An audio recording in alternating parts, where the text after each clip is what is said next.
오늘 이 아침 주님께서 우리에게 주시는 말씀은 창세기 10장 1절에서 5절까지의 말씀입니다. 구약 11페이지입니다. 한 절씩 교독하시겠습니다. 구약 11페이지입니다. 노아의 아들 셈과 함과 야벳의 족보는 이러하니라. 홍수 후에 그들이 아들들을 낳았으니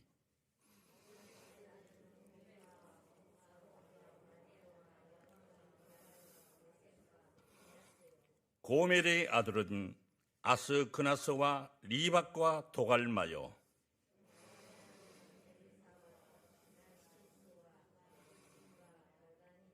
함께 하시겠습니다.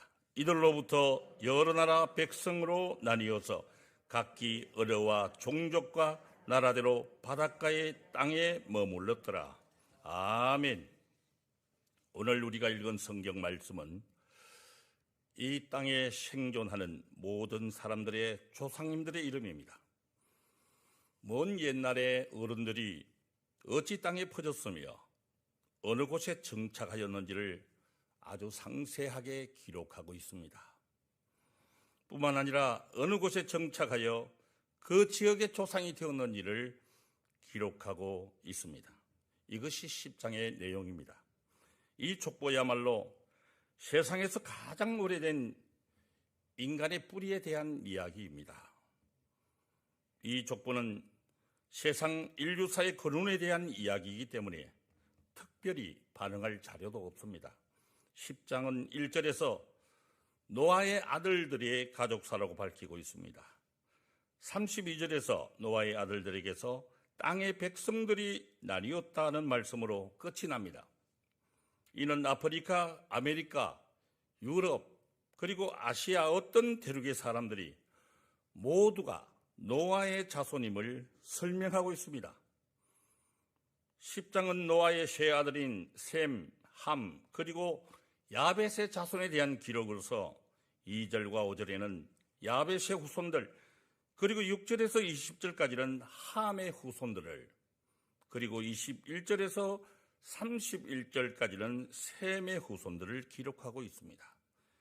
10장에 기록된 자손들의 수를 보면요, 야벳의 후손은 14명, 함의 후손은 30명, 그리고 셈의 족속 26명으로 모두 70명의 이름이 기록되어 있습니다.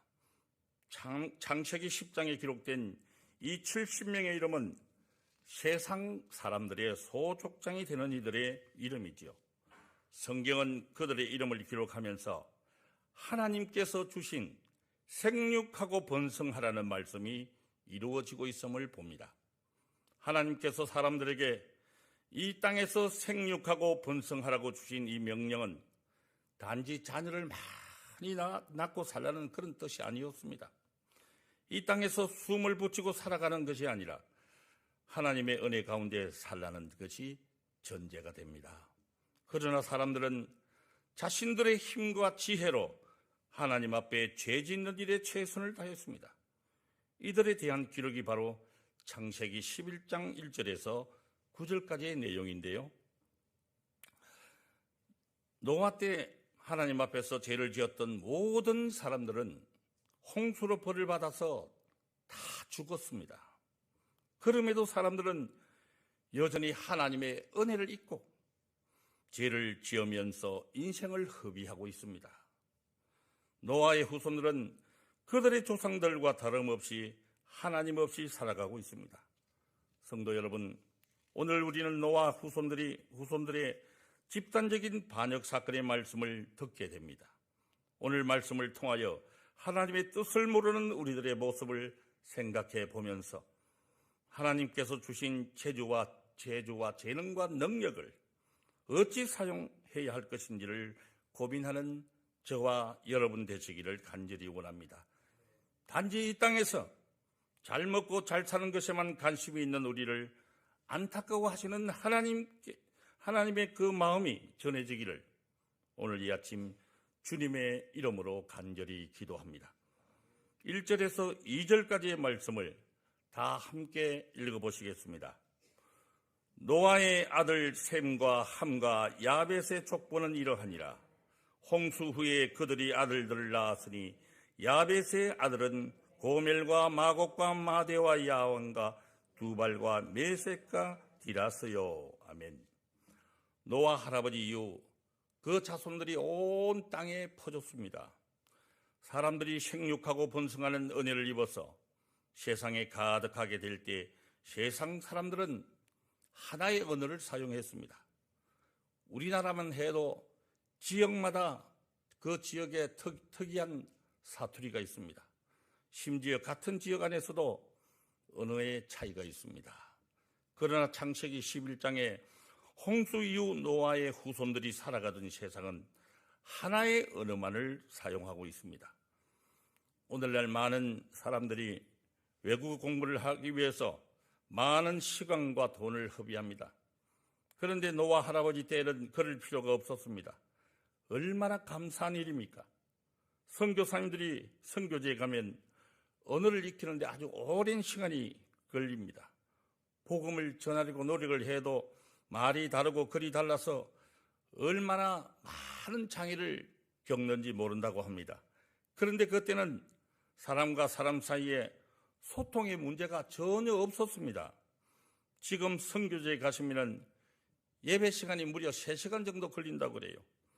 언어가 다르기 때문에 각기 다른 말로 통역을 하면서 예배를 드리기 때문입니다. 여러분, 남들보다 많은 것을 누리고 살아가는 사람들은요, 남들을 도와주고 나누면서 살라고 하시는 하나님의 뜻을 생각하지를 못합니다. 남들이 알지 못하는 것이 있다면 그것으로 남들에게 지혜를 주고 잘 살필 수 있는 기회를 주라는 것으로 받아들이지를 못합니다. 사람들은 많은 것을 가지고 있으면 그것으로 자신의 성을 쌓으려고 합니다. 그리고 남들보다 좋은 것을 가지고 있으면 그것으로 자신의 이름을 내려고 합니다. 하나님께서 힘을 주시면 그 힘으로 교만해지고 맙니다. 노아는 아름다운 세상을 물려받았지만은 왜 하필 술을 만들어서 마시고 취했는지, 왜 그것을 제일 먼저 생각을 했을까? 이런 생각을 해봅니다. 다윗은 통일 왕국을 이룩하고 이스라엘을 다스리는 왕이 되었죠. 왕국의 왕이 되었으면 나라를 위해서 헌신하고 자신의 근력으로 하나님 나라를 만들기 위해서 노력해야 했습니다. 그러나 다윗은 하나님께서 허락하신 자리를 사소하게도 자신의 욕심을 채우는 데 사용을 했습니다. 또 솔로몬은 어떻습니까? 솔로몬 역시 세상의 부귀영화 다 누리는 은혜를 입었습니다. 그랬다면 솔로몬은 당연히 하나님께서 기뻐하시는 일에 힘을 쏟아야 합니다. 사실 그는 1,000마리의 제물로 제사를 드리면서 하나님께서 기뻐하실 일을 고민했던 사람입니다. 또한 하나님께 이스라엘을 다스릴 수 있는 지혜를 구함으로써 하나님께서 무척 기뻐하셨던 사람이었습니다.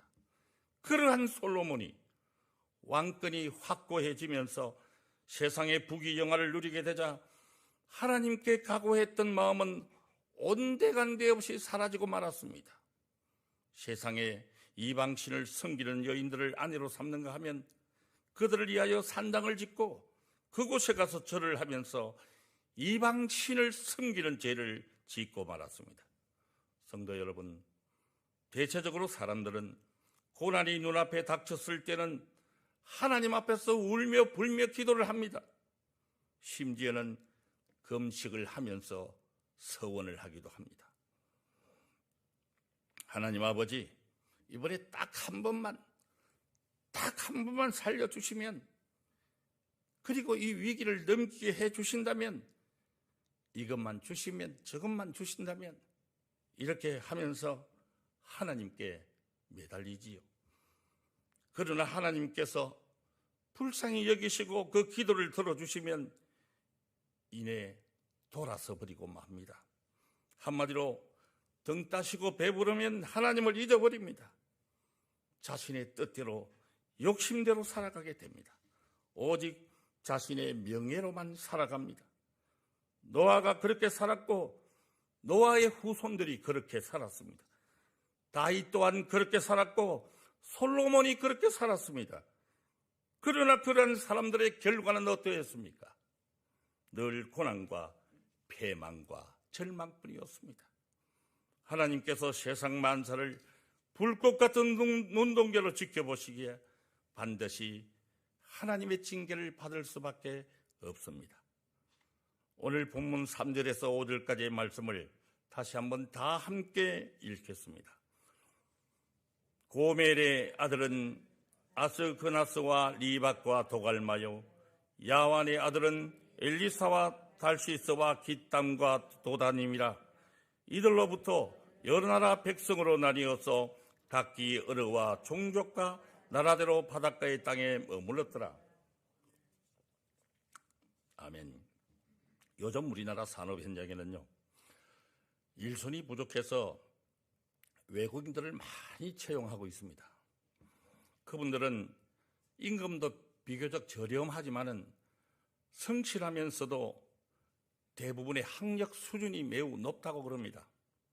그런데 문제는 언어 소통의 문제입니다.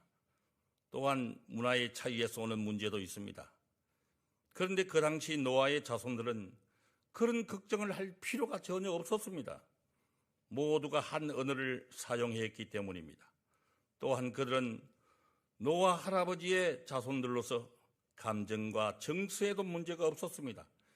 이처럼 그들은 아주 좋은 여건을 가지고 있었습니다. 그런 그들이 동쪽으로 떠나가다가 시날 평지에 모여서 새로운 프로젝트를 시작합니다. 그런 좋은 조건을 가지고 사람들이 행하고자 하는 일은 자신들에게 새로운 생명을 주시고 새로운 땅을 주시는 하나님께 감사하는 것이 아니었습니다. 그 많은 감사할 조건을 오직 자신의 명예와 욕심과 뜻을 세우기 위하여 전심전력을 다했던 것입니다. 성도 여러분, 부디 하나님의 말씀에 귀 기울여 주시길 원합니다. 하나님께서 여러분들에게 주신 것이 무엇입니까?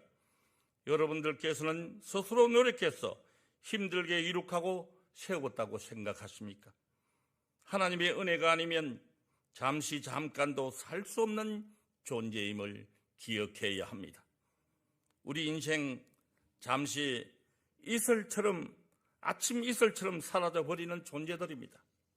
아무리 성을 쌓고 대를 쌓아봐야 하나님께서 한 가지만 제거하면, 단 한 가지만 제거하시면 만사가 헛사임을 기억해야 합니다. 전기 제품이 아무리 수천 개, 수만 개가 있어도 전기 하나 안 들어오면 끝입니다. 자동차가 아무리 수천만 대가 있어도 휘발유가 없으면 끝입니다. 우리네 인생이 아무리 힘쓰고 노력해도 하나님께서 거두어 가시면 만사가 헛사임을 잘 알아야 합니다. 여기에서 잠시 11장 7절과 8절의 말씀을 한번 보시겠습니다. 제가 봉독해 올리겠습니다. 자, 우리가 내려가서 거기서 그들의 언어를 혼잡하게 하여 그들이 서로 알아듣지 못하게 하자 하시고, 여호와께서 거기서 그들을 온 지면에 흩으셨으므로 그들이 그 도시를 건설하기를 거쳤더라. 아멘. 하나님께서 사람들의 언어를 서로 알아듣지 못하게 하십니다. 그러자 사람들은 다른 사람이 무슨 말을 하는지 도대체 알지를 못합니다. 사람들이 서로 말을 알아듣지 못하자 서로의 의지와 뜻을 알 수가 없고, 그것으로 인생의 원대한 꿈과 포부는 무너지고 맙니다. 너무도 허무하고 너무나도 간단한 끝장입니다. 사람들은 종종 착각을 하지요. 자신들이 마치 천년을 살 것 같이 생각하고 자신들의 인생이 아주 영원할 것으로 생각을 합니다. 하나님께서 어느 하나 못 알아듣게 하심으로 인류 최대의 프로젝트를 무산시킨 것을 생각하지를 못합니다. 하나님이 아니시면 만사가 허사라는 것을 세상 사람들은 모르고 있었습니다. 그렇습니다. 하나님이 아니시면 만사가 허사입니다. 이것이 세상의 섭리입니다. 성도 여러분, 어떤 돈 많은 부자가 있었습니다. 그 해는 소출이 너무 많았습니다. 그래서 그 곡간을 헐고 곡간을 넓게 새로 지었습니다. 그리고 모든 곡식과 물건을 거기 쌓아두고 이렇게 말을 합니다. 내 영혼아, 이제 여러 해 쓸 물건을 많이 쌓아두었으니 평안히 쉬고 먹고 마시고 즐겁게 살자. 이제 인생이 안정되었습니다. 돈도 많고 곡식도 많아졌습니다. 하나님께서 복을 주셔서 여유로 주신 것은 생각지도 못합니다. 내 능력, 오직 내 힘, 내 복으로 부유하게 된 것으로 생각합니다.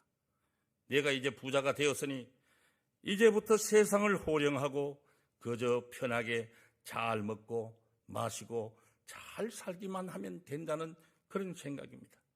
하나님께서 주신 선물을 통하여 하나님께서 원하시는 일, 생명을 살리는 것에는 관심이 전혀 없었습니다. 사람의 생명이 그 소유에 넉넉한 데 있지 아니한 것을 몰랐습니다. 만약에 그날 저녁에 하나님께서 그 영혼을 거두어 가신다면 곡간에 쌓아놓은 그 많은 재물은 누구의 것이 되겠습니까? 이것이 사람들을 향하신 예수님의 질문이셨습니다. 사랑하는 성도 여러분, 하나님께서 함께 하시지 않으신다면, 하나님께서 기뻐하시는 일이 아니라면 만사가 허사라는 사실을 믿으시기를 원합니다. 저와 여러분은 예수 그리스도의 보혈의 은혜로 새로운 생명을 얻은 사람들입니다. 죽은 목숨이었지만 산 사람이 되었고 아무것도 없는 죄인의 몸에서 하나님의 자녀가 된 복된 사람들입니다. 하나님께서 우리에게 원하시는 것은 세상을 향하여 하나님 주신 은혜를 알리는 것입니다. 그것을 위하여 우리에게 생명을 주시고 힘과 지혜와 건강과 재물을 주셨습니다. 하나님께서는 우리에게 주신 수많은 기회와 그 모든 것들로 자신의 배만 채우고 자신의 이름만 내는 것에 사용되길 원치 않으십니다. 그 하나님의 뜻을 헤아려 세상을 향한 하나님의 열망을 지켜드리는 저와 여러분 되시기를 오늘 이 주말 아침에 주님의 이름으로 간절히 기도드립니다.